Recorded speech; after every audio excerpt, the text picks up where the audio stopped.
Alright, we're at a rental property, and owner says, or the property management says, the guest said the system was not cooling good, but that's the only details he got. So I think it's like a checkout situation. Not exactly sure if there's anyone in here or not.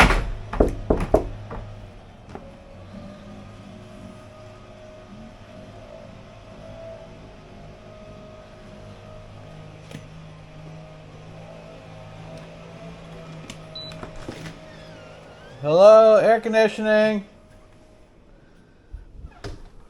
So I'm guessing it's this one. It's turned off. Let's turn it on and see what happens. First thing I do, every call like this where you don't know what's going on, you check your drain line, your safety switch. There's a little bit of water in there. Check your air filter. All is pretty dusty. Air filter looks good. And then I'll also check the coil. Coil's dirty. The coil's pretty dirty. Here, I'll show you guys.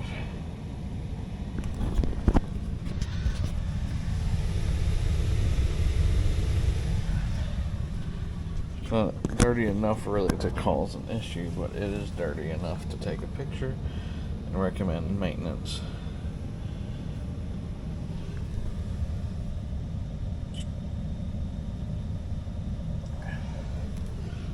I don't know about these iPhones nowadays, jeez.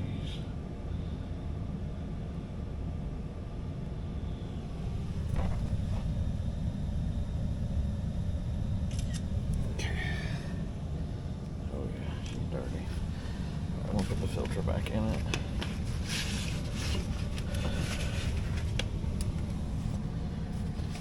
The outside kicks on or not.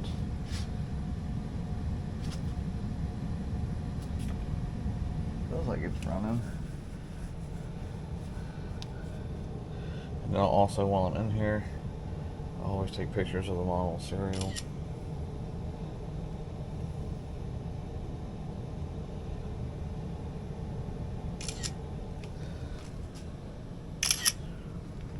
We're gonna run outside. We're gonna check that, see if that everything kicks on, and then we'll come back in and see if it's that drain line.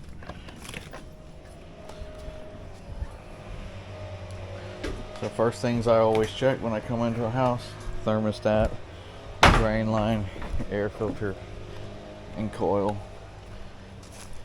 And when all that passes, the blower kicks on. When you kick it on, we'll come out and check the outside unit. And this outside unit looks a little horrible, way off level, no pad, a whole bunch of gunk in it. Contactor's not pulled in.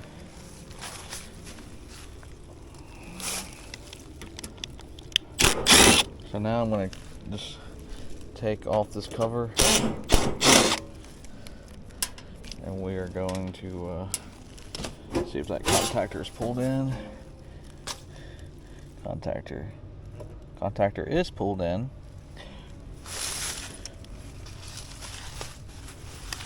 Now if the contactor is pulled in, we're going to check for power. That contactor looks pretty beat up. So I'll show you guys how to test this contactor. First we're going to check for power. What we got coming in. No power across the terminal, and then I'll check each leg just in case it's a bad breaker. Alright, we're good to go. Now what I'll do to test these contactors, I'll put it to ohms, and the contactor side I'll go across. You can do this with volts too if there's voltage, and anything like high, like if you want 0.1, 0.2, as 0.2, I think that's good. But anything super high, like a 1 or 2 or something outrageous, that just means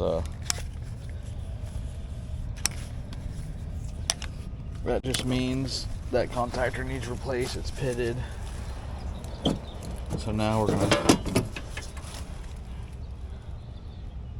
AC air handler is on. Water heater is off. This AC is tripped. Instantly trips. Alright, so when we instantly trip, now we get to go look for shorts in the wires. So I'm going to get my different socket. This is a bigger socket here, which I don't think I have. I have it in the van, but I'm going to go get that. And we're going to take that cover off. We're going to check all the wiring. A lot of corrosion and everything in here. These wires here are touching stuff. Like right there is probably our issue. It's rubbing. It's not all the way through the wire though, but we're rubbing. So I'm gonna go ahead and I'm gonna pull this plug on this compressor. Sometimes you need to be careful, like it can blow off if there's a refrigerant leak. And we're gonna ohm out these compressor windings. Okay, so we're in the ohm settings, and I'll just go to each one. That one's got low ohms. That one's good. Kind of low. Got a 1.7 ohm across there, which is kind of low. This one right here is really low.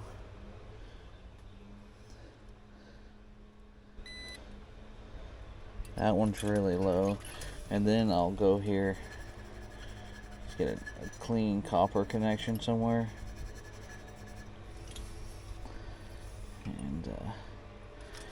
And we'll check it to ground since it's tripping so quick.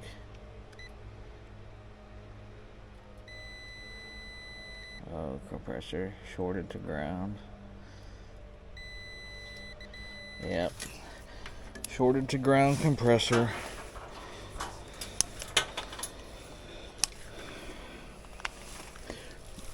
So I always, just in case anybody call it warranty, which I don't think this is warranty, but anything, any questions, I'll always take a picture of this model and serial number of the compressor.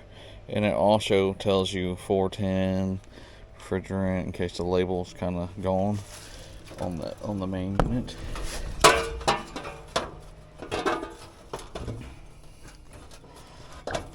And then, so on this situation, I'll double check warranty. And then if it's not under warranty, I always give the customer the option of replacement versus repair.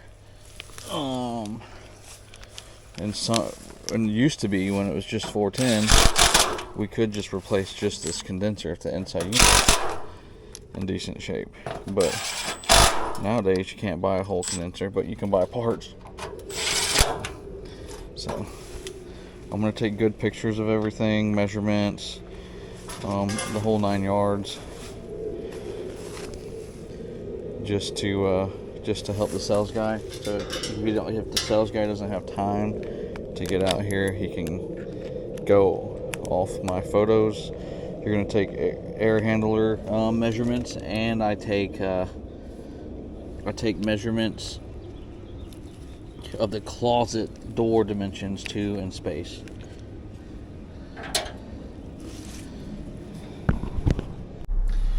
Alright, so I'm going to sit here and fill my paperwork out. If you have a sales guy, and send all that over, and then we're done. If you don't have a sales guy, get all the pictures still, and you can either go back to your house, or you can go hit some other calls and get that estimate to them this evening, or you can sit here and do it right now if you're not too busy. But just to save time, always take photos just so you have something to look back on. But that's it.